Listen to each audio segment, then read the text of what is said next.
Hello दोस्तों, आशा करते हैं आप लोग बहुत अच्छे होंगे। द परफेक्ट स्टडी में आप सभी लोगों का स्वागत है। मेरे भाई देखो, ध्यान से सुनना। बात करने जा रहे हैं हम लोग संभावित प्रश्न, ठीक है। बीएड फर्स्ट सेमेस्टर के संभावित एक्सपेक्टेड क्वेश्चन को हम लोग डिस्कस करेंगे। इसके पहले पेपर फर्स्ट का एक्सपेक्टेड क्वेश्चन मैं डिस्कस कर दिया हूं, तो भैया इसी के डिस्क्रिप्शन में उसकी लिंक दे दूंगा, जाके उस वीडियो को भी आप लोग देख लेना, ठीक है। ये पेपर मेरे भाई कंटेम्प्रेरी इंडिया एंड एजुकेशन है, यानी समसामयिक भारत और शिक्षा। इससे रिलेटेड जितने भी क्वेश्चन बन सकते हैं हम लोग उन क्वेश्चनों को देखेंगे, बस पेशेंस के साथ एक बार इस भैया पूरे वीडियो को देख लो। अच्छा, इसका पीडीएफ पहले ही मैं टेलीग्राम पे शेयर कर दिया हूं अभी कुछ समय पहले, ताकि मेरे भाई टाइम कम है और आप ज़्यादा से ज़्यादा पढ़ सको, ठीक है। चलो, और हाँ, एक बात ध्यान से ये भी सुनते चलो भैया, जो लोग नोट्स वोट्स नहीं परचेज किए हो, व्हाट्सअप पे आप लोग कॉन्टेक्ट करके मेरे भाई 99 रुपये में चारों पेपर आप लेके बिल्कुल अच्छे से रिवीजन कर सकते हो। अच्छा, ये पेपर, ये जो नोट्स है मेरे भाई बिल्कुल सेलेक्टेड है, ठीक है। आपको आप जैसे ही क्लास को खत्म करोगे, जितनी भी क्लास हो गई द परफेक्ट स्टडी पे ना, उसके बाद जब रिवीजन में ये जितने भी नोट्स है चारों पेपर के, मेरे भाई बहुत ज़्यादा हेल्प करने वाले हैं। तो आप लोग 99 रुपये पे करके ये भैया नोट्स हिंदी लैंग्वेज और इंग्लिश लैंग्वेज दोनों में ले सकते हो, ठीक है। चलो, अभी बात हम लोग करते हैं सबसे पहले अति लघुत्तरी प्रश्न। देखो, सबसे फर्स्ट क्वेश्चन ही आपके सामने है। अरविंद अरविंद आश्रम कहाँ स्थित है? अरविंद घोष जी का आश्रम कहाँ स्थित है? मेरे भाई चेन्नई के आसपास स्थित है। इस प्रश्न को भी आप लोग तैयार कर लीजिएगा, ठीक है। उसके बाद महात्मा गांधी जी द्वारा दिया गया भैया सत्याग्रह का अर्थ बताइए, ठीक है। इस प्रश्न को भी आप लोग अच्छे से सीख लेना। अभी एक चीज यहाँ पे मैं आपको मेंशन कर देता हूं, कभी भी बुक लैंग्वेज लिखने का प्रयास मत करिएगा। बुक लैंग्वेज लिखने का प्रयास करेंगे तो आप मेरे भाई लिमिटेड आपके पास वर्ड्स रहेंगे, ठीक है, और आप ज्यादा से ज्यादा एक या दो लाइन लिख पाओगे, उसके आगे नहीं बढ़ पाओगे। अगर मेरे भाई खुद के वर्ड से लिखना प्रारंभ करोगे ना, तो आप कम से कम 5-6 लाइन तो लिख ही लोगे, ठीक है। चलो, दो प्रश्न हुए। तीसरा प्रश्न देखो, इक्वलिटी मेरे भाई, इक्वलिटी का अर्थ बताओ, यानी समानता का अर्थ बताओ। वेरी वेरी इंपॉर्टेंट है, किसी के साथ कोई भेदभाव ना भैया हो, वही है हमारा समानता। इसको भी आप लोग तैयार कर लेना, ठीक है। उसके बाद बौद्ध काल में स्त्री शिक्षा, चाहे बौद्ध काल पूछ दे, चाहे जैन काल पूछ दे, चाहे मध्य काल पूछ दे, तीनों चीजों को आप लोग तैयार करके जाइएगा। टैगोर के अनुसार शिक्षण विधि, टैगोर के अनुसार चाहे महात्मा गांधी जी के अनुसार शिक्षण विधि, दोनों को तैयार कर लेना, ठीक है। यहाँ पे कीट पॉइंट बता देता हूं, चाहे टैगोर जी हो गए, चाहे मेरे भाई आपके महात्मा गांधी जी हो गए, चाहे आपके मेरे भाई अरविंद घोष जी हो गए, इन सभी लोगों का जो शिक्षण का उद्देश्य था, जो शिक्षा के उद्देश्य थे ना, वो मेरे भाई हमारा स्वयं का विकास हो सके, हमारी आत्मा का विकास हो सके, हमारे सेल्फ का विकास हो सके, ये सब ये मानते थे, ठीक है। चलो, उसके बाद देखो, जो अगला प्रश्न है ये भी इंपॉर्टेंट है। संविधान के अनुच्छेद मेरे भाई 15 का वर्णन करो। चाहे अनुच्छेद 15 कह दे, चाहे अनुच्छेद 16 या 16 कर दे, चाहे अनुच्छेद 19 या फिर 19 कर दे, मेरे भाई तीनों इंपॉर्टेंट है। तीनों चारों अनुच्छेद को आप लोग अच्छे से तैयार कर लेना, ठीक है। उसके बाद देखो, बिस्मिल्लाह क्या है, ठीक है। देखो, बिस्मिल्लाह पूछ दे, चाहे पब्जा संस्कार पूछ दे, दोनों को आप लोग तैयार करके जाना, ठीक है। देखो, बिस्मिल्लाह वही ना है, जैसे हम हिंदुओं में क्या होता है, हम लोग मेरे भैया सुबह सुबह स्कूल कॉलेज में जाते हैं तो हाथ जोड़ के प्रार्थना करते हैं, उसी प्रकार ये मकतब या मदरसा में जाते हैं तो सबसे पहले बिस्मिल्लाह करते हैं। इस प्रकार से इसको भी आप लोग लिख दीजिएगा, ठीक है। चलो, उसके बाद देखो, बौद्ध काल से ये रिलेटेड है मेरे भाई, उपनयन संस्कार का अर्थ बताइए, इसको भी आप लोग तैयार कर ही लीजिएगा, ठीक है। उसके बाद शिक्षा में असमानता का अर्थ, शिक्षा में असमानता कह दे, चाहे शिक्षा में समानता का अर्थ, दोनों को बिल्कुल अच्छे से तैयार करके जाइएगा, ठीक है। चलो, अगला प्रश्न देखो भैया, वर्धा योजना क्या है? आपको पता है ना भाई, मेरे भाई बेसिक एजुकेशन सबसे पहले कहाँ दिया गया था? तो आपको पता है, गांधी जी द्वारा मेरे भाई वर्धा योजना में इसकी चर्चा हुई थी, तो वर्धा योजना को भी आप लोग तैयार करके जाइएगा। मध्यकाल में स्त्री शिक्षा, मध्यकाल बोलते चाहे जैन काल, चाहे मेरे भाई बौद्ध काल में स्त्री शिक्षा क्या थी, ठीक है। इसको आप लोग बिल्कुल अच्छे से तैयार कर लेना, वुमेन एजुकेशन के बारे में। उसके बाद लोकतंत्र के मूल्य, देखो, अगर मेरे भाई वैल्यूज ऑफ डेमोक्रेसी नहीं आ रहा है तो किसी मेरे भाई चाहो तो अब्राहम लिंकन के अनुसार डेमोक्रेसी की डिफिनेशन लिख के प्रश्न को एंड कर सकते हो, पूरा पूरा नंबर आपको मिलने वाला है, ठीक है। चलो, उसके बाद देखो, दो शब्द यहाँ पे हैं, अव्यय और अवरोधन। प्राथमिक शिक्षा में अव्यय और अवरोधन क्या है? तो सबसे पहले आप लोग लिख सकते हो मेरे भाई 100% एडमिशन। अगर एक बालक का एडमिशन तो आप करा दिए, लेकिन मेरे भाई 2 महीना बाद वो वापस चला आया, तो उसको हम क्या बोलेंगे? वो अव्यय हो गया, ठीक है। इस प्रकार से इसको भी आप लोग तैयार करके चलिएगा। शांति निकेतन क्या है भैया? एक शब्द में कह सकते हो, रविंद्रनाथ टैगोर जी द्वारा जो मेरे भाई संस्था स्थापित की गई थी, वही था मेरे भाई शांति निकेतन, ठीक है। बाद में वो चल के महाविद्यालय में बदल गया, ठीक है। संस्कृत और सभ्यता में अंतर मेरे भाई वेरी वेरी इंपॉर्टेंट है। कल्चर और सिविलाइजेशन में अंतर क्या है, इसको कम से कम 8 से 10 पॉइंट में आप लोग अपने अनुसार लिख सकते हो, ठीक है। चलो, अगला प्रश्न देखो, क्या है? सामाजिक न्याय को परिभाषित करो। चाहे सामाजिक न्याय कह दे, चाहे आर्थिक न्याय कह दे, चाहे राजनीतिक न्याय, सबको आप लोग बिल्कुल बेसिक से तैयार कर ही लीजिएगा, ठीक है। उसके बाद मेरे भाई स्वावलंबन का अर्थ बताइए, सेल्फ सपोर्ट क्या होता है? बिल्कुल बेसिक से पढ़ाया जब गांधी जी के बारे में पढ़ा रहा था, ठीक है। चलो, उसके बाद देखो, कुछ बच्चे कह रहे होंगे सब सिर्फ का क्वेश्चन में डिस्कस कर रहे हो, इसका फुल एक्सप्लेनिंग क्यों नहीं कर रहे हो? देखो मेरे भाई, the perfect study BEd first semester के लिए रेगुलर क्लास चलाया है, तो आप लोग जो बच्चे चैनल पर नए हैं तो चैनल की प्लेलिस्ट में जाके सारे लेक्चर को बिल्कुल एग्जाम से पहले पहले कवर कर लेना, ठीक है। चलो इसका इसका उत्तर आपको कमेंट सेक्शन में देना है।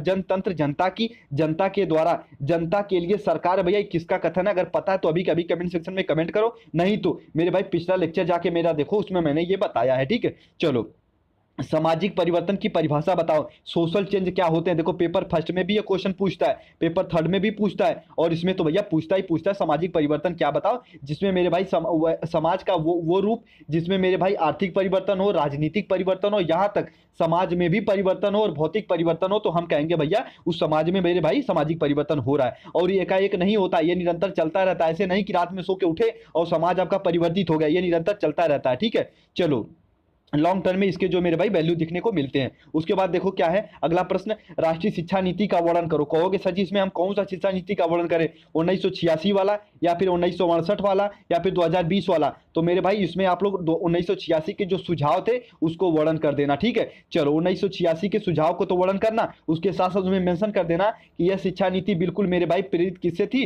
तो दौलत राम कोठारी के कमीशन से, ठीक है। चलो जितने भी मेरे भाई अति लघु उत्तरीय प्रश्न बताए, उम्मीद करते हैं सबको आप लोग बिल्कुल अच्छे से तैयार कर लोगे। अब हम लोग बात करते हैं लघु उत्तरीय प्रश्न, या फिर कह सकते हैं जिसे दीर्घ उत्तरीय प्रश्न, जो 200 वर्ड्स और मेरे भाई 500 वर्ड्स में जिसका उत्तर पूछता है। चलो सबसे फर्स्ट क्वेश्चन है मेरे भाई, वैदिक कालीन व बौद्ध कालीन शिक्षा में अंतर बताओ। वेरी वेरी इंपॉर्टेंट है, एक तो मैं अंतर बता रहा हूं, इसके अनुसार चाहोगे तो पूरा पूरा इसका प्रश्न का उत्तर दे सकते हो। जो वैदिक कालीन था ना मेरे भाई, जो वैदिक कालीन था ना, ये क्या था, ये तर्क वितर्क नहीं करते थे, ये अध्यात्म पे भैया बिल्कुल विश्वास करते थे, ठीक है। एक मेरे भाई सभ्य पुरुष उसी को माना जाता था जो मेरे भाई पूजा पाठ करे, जो अनुष्ठान करे। लेकिन जो बौद्ध कालीन था ना, ये तर्क वितर्क करने लगते थे, किसी भी चीज को अंधभक्तों की तरह नहीं मानते थे। ये कहते थे भैया तर्क वितर्क करने के बाद हम चीजों को मानेंगे, ठीक है। ये भैया बेसिक सा डिफरेंट है, इसके अनुसार चाहोगे तो 8 से 10 पॉइंट आप लोग लिख लोगे, ठीक है।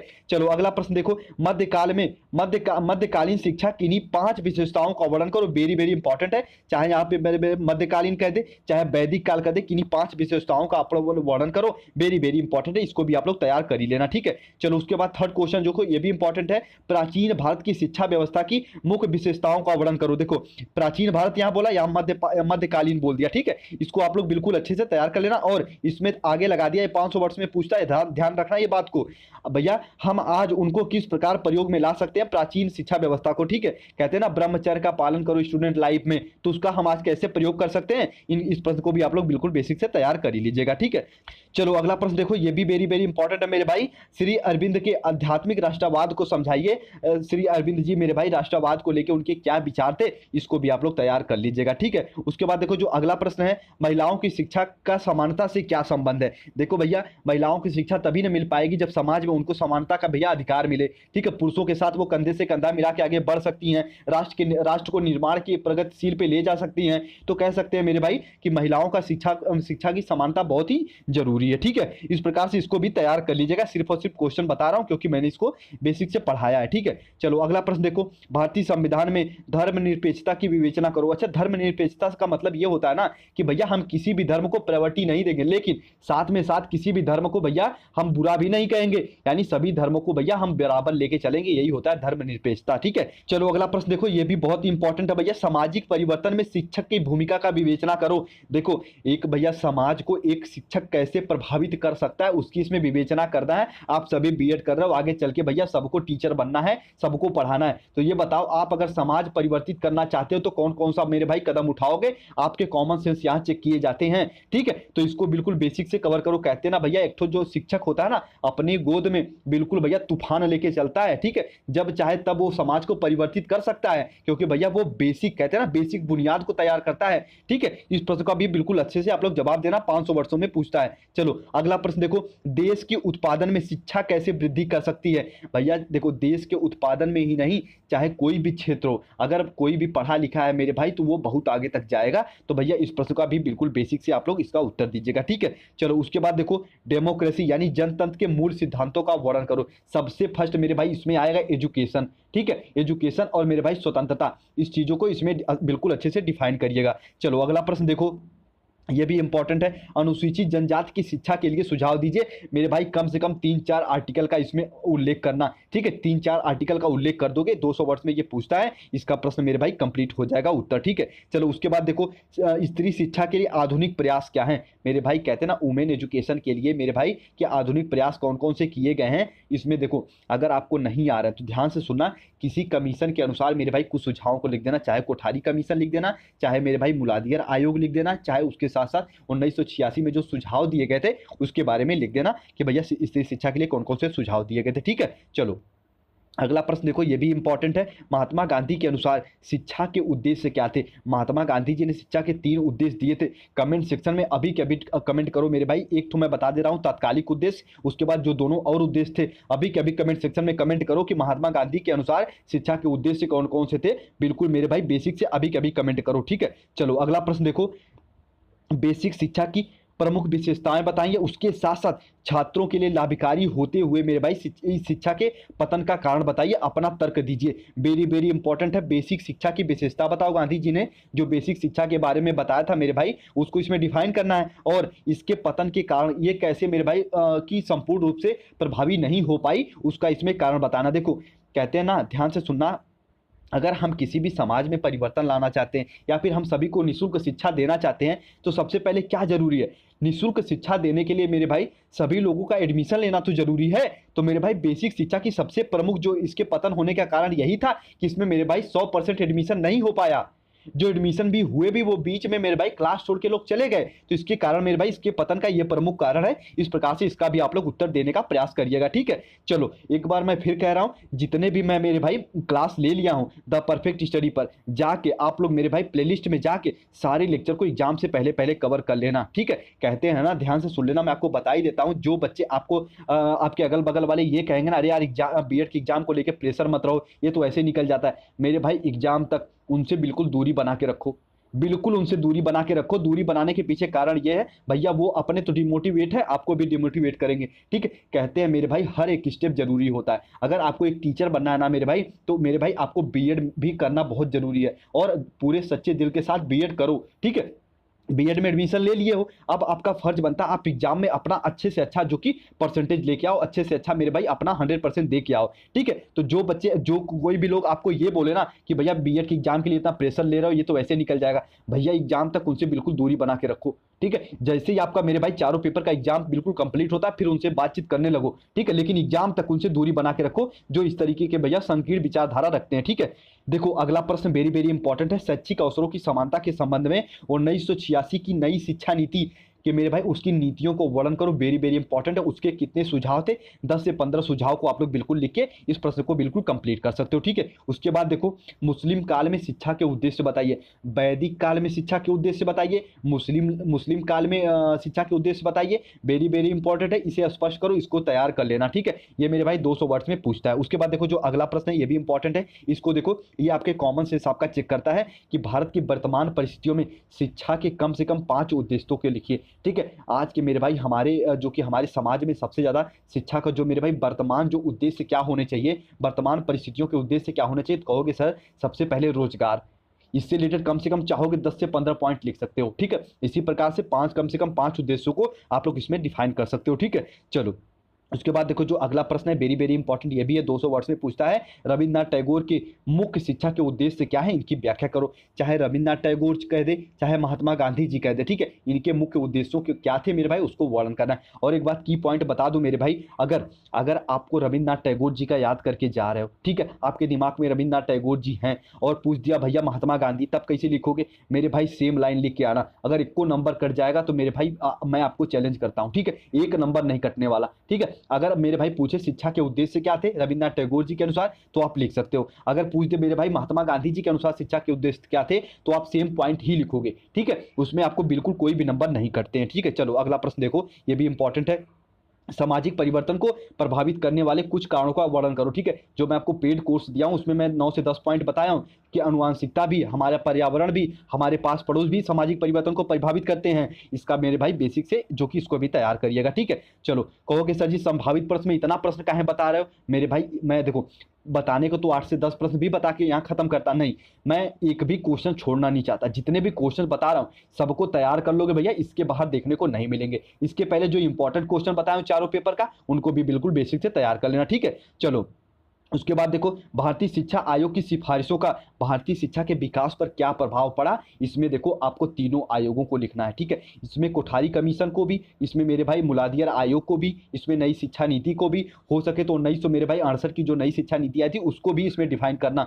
4-5 लाइन लिखना, लेकिन सबके बारे में लिखना, ठीक है। चलो उसके बाद देखो, जो अगला प्रश्न है 500 वर्ड्स में पूछता है, 19 नंबर का क्वेश्चन, बौद्धकालीन शिक्षा की प्रमुख विशेषताओं का उल्लेख करो। यह शिक्षा पद्धति आधुनिक संदर्भ में मेरे भाई किस प्रकार लाभदायक है। कभी कभी बौद्धकालीन शिक्षा की प्रमुख विशेषताओं का उल्लेख करो की जगह हो सकता है कि वैदिक कालीन शिक्षा की प्रमुख विशेषताओं का उल्लेख करो। यह शिक्षा पद्धति आधुनिक संदर्भ में मेरे भाई किस प्रकार लाभदायक है, इसका उल्लेख करो। वेरी वेरी इंपॉर्टेंट प्रश्न है, इसको भी आप लोग तैयार कर ही लीजिएगा, ठीक है। चलो अगला प्रश्न देखो मेरे भाई, अक्षम व्यक्ति एवं जाति के संदर्भ में शैक्षिक अवसरों की समानता के लिए क्या उपाय किए जाने चाहिए, ठीक है। इसको देखो आपके कॉमन सेंस पे ये डिपेंड करता है, आपने कितने बेसिक से पढ़ाई किया है। इसको आप जो बच्चा तैयारी वारी कर रहे हैं किसी एग्जाम की, वो तो भैया बिल्कुल अच्छे से लिख सकते हैं, ठीक है। इसमें कम से कम आप 5 से 6 आर्टिकल का मेरे भाई उल्लेख करना, उन आर्टिकलों में आप चाहो तो भैया बढ़ा चढ़ा के लिख सकते हो, ठीक है। चलो उसके बाद देखो, जो अगला प्रश्न वेरी वेरी इंपॉर्टेंट है, 200 वर्ड से पूछता है, नहीं तो 1986 को स्पष्ट करो, ठीक है। सबसे पहले नई शिक्षा नीति 1986 के उद्देश्य क्या थे,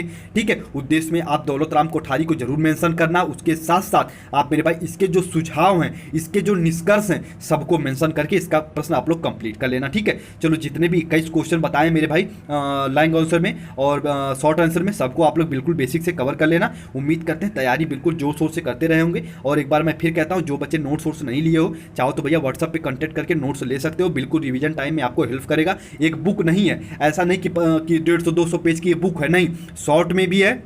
जितनी क्लास करोगे रिवीजन टाइम में आपको बिल्कुल हेल्प करेंगे, ठीक है। 99 रुपये में चारों पेपर आपको हैं। फीस जानबूझ के कम रखा क्योंकि भैया सभी बच्चे इसको ले सके, ठीक है। चलो अब आगे बात ये करते हैं, संभावित प्रश्न मैंने डिस्कस कर दिया। उम्मीद करते हैं सभी लोग बिल्कुल अच्छे से समझोगे। अपना ख्याल रखिए, अच्छे से पढ़ाई करते रहिए। और हाँ, इसका PDF मैं पहले टेलीग्राम पर शेयर कर दिया हूँ जानबूझ के, क्योंकि मेरे भाई आपके कीमती समय का मुझे बिल्कुल अंदाजा है। आपके मन में कोई डाउट वाउट लगे तो इंस्टा ID पर जुड़ के डिस्कस कर लेना। और हाँ, चैनल पर नए हो तो सब्सक्राइब कर लो यार, ठीक है। बेस्ट से बेस्ट कंटेंट प्रोवाइड करने का द परफेक्ट स्टडी आपसे वादा कर रहा है। जल्दी में हो सकता है मेरे भाई टाइम मिली तो पेपर 3rd और पेपर 4th सबका इंपॉर्टेंट क्वेश्चन मैं डिस्कस करूं, ठीक है। अपना ख्याल रखिए, बिल्कुल अच्छे से पढ़ाई करते रहिए। और हाउ जो लोग कहते हैं भैया कि एग्जाम BED का एग्जाम बहुत हलवा है, ऐसे निकल जाएगा, एग्जाम टाइम में 1-2 दिन बचे तो पढ़ लेना, उनसे भैया एग्जाम टाइम तक दूरी बना के रखना। अगर द परफेक्ट स्टडी की बात मान रहे हो तो एग्जाम टाइम तक उनसे दूरी बना के रखना। वो भैया अपने तो डिमोटिवेट होंगे, आपको भी करेंगे, ठीक है। चलो इसी के साथ भैया अपना ख्याल रखो, मिलते अगली क्लास में, अपना ख्याल रखिए। और हाँ, मुस्कुराते जरूर रहिए, ठीक है। चलिए।